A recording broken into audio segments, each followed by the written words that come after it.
Black Wall Street is a name given to Greenwood district in Tulsa, Oklahoma, as a historical city where blacks thrived. It was a prosperous city with over 600 successful businesses. They were able to create an economy that allowed them to get all the things they needed without having to go to other communities to get those things. If we use our money and our dollars, we can build up our neighborhoods.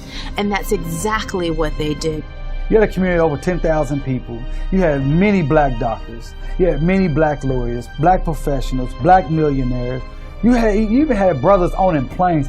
So whenever there's black prosperity, black capacity that proves to be a marvelous thing, there's a counterculture to try to attack it. The American educational system is never really going to tell this story. The community was destroyed in what can only be described as a massacre. The Ku Klux Klan had called in thousands of its members from surrounding counties and districts. One of the little girls says, "Mommy, why is it hailing outside? It's sunny."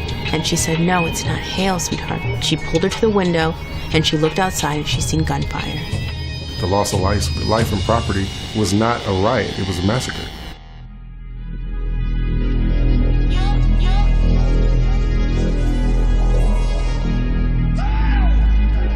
The psychology and emotion behind black spending includes initially the feeling of that pleasure principle that we often hear about.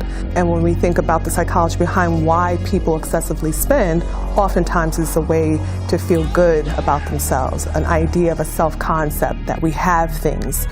If you're not taught early on about the quality behind what you're spending on, the meaning behind buying for most people is meaningless. The black community needs to understand that their money is their power. You'll never get ahead in this world by giving all your power away. We are unable to have a resurgence of Black Wall Street at this time because people are about individualism and not collectivism. Economic community building requires an understanding of how what I do affects all of us, not just all of us who are right here, right now, but all of us who will exist years into the future. It's really a time for a shifting of priorities. Our time has to be spent in a way that uplifts our people.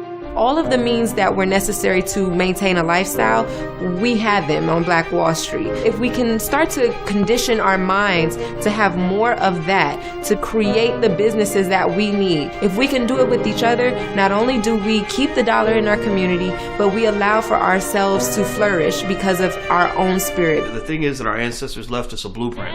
And the blueprint is, this is how you can build a sustainable economy.